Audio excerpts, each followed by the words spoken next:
Hi, and welcome to Coffee with Katie. Coffee with Katie is an initiative that I started to help simplify the financial conversation. I'm Katie Brown. I'm a certified financial planner, and I've had the privilege of working with families for more than 20 years figure out their financial landscape. So, today I want to talk about things to do to be productive in a volatile market environment. And specifically, I'm going to focus in on tax loss selling and rebalancing.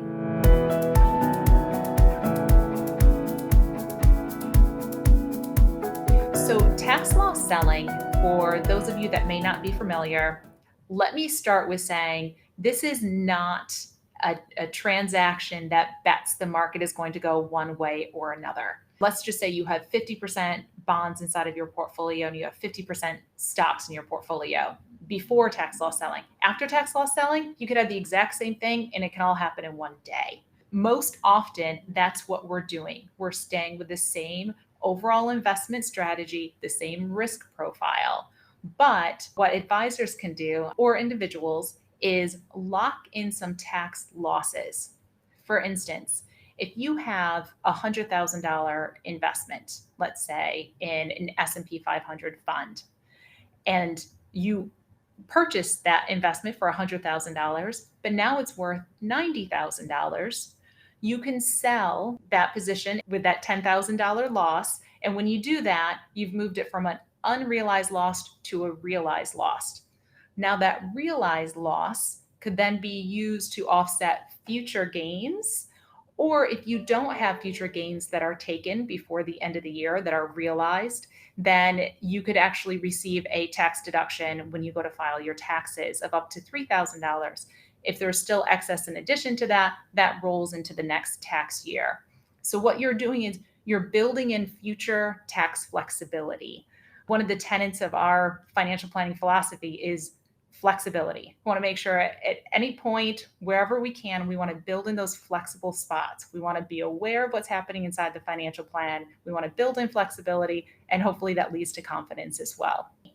Now, back to the logistics for just a minute. Taking that S&P 500 fund as an example.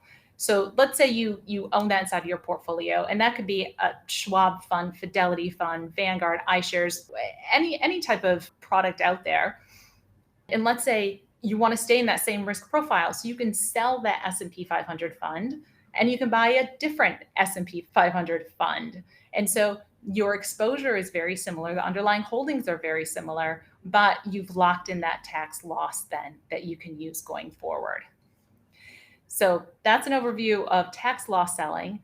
Now, you can also couple that with just regular rebalancing as well. It's a good idea as markets move in different directions, US stock markets, international stock markets, bond markets, et cetera, to make sure that you're rebalancing back to your investment strategy according to your risk profile and your goals.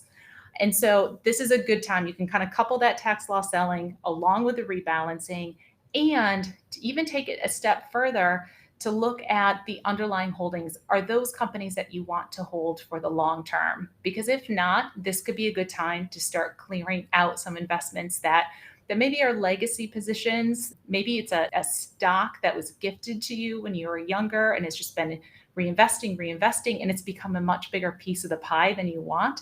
So you have that concentration risk inside of the portfolio. Might be a good time to start selling pieces of that off, either partial or full sale, depending on what fits into your plan.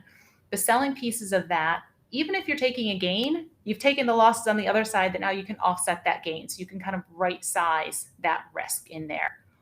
Or perhaps you have some older funds that are much more expensive than comparable funds you can purchase now. That's one great thing about our industry. Over the past decade or two, we've had a lot of fee compression. So we've seen a lot of expenses come down on various different products. And so really kind of, crack open what you own and see what those expense ratios are. And if it's something that, say, it has an over 1% expense ratio, for example, by today's standards, that starts to get pretty pricey. So you might want to look and see if there's a different comparable fund to swap that out for and reduce your expenses going forward. So just a few ideas of things that you can do to be productive in a volatile market environment, and kind of going through that tax loss selling, the rebalancing, clearing out some concentrated positions, or even just reducing the overall expenses of your investments. If you have any questions or would like to discuss this further, please feel free to reach out to me. I would love to hear from you at kbrown@mortonbrownfw.com. Take care.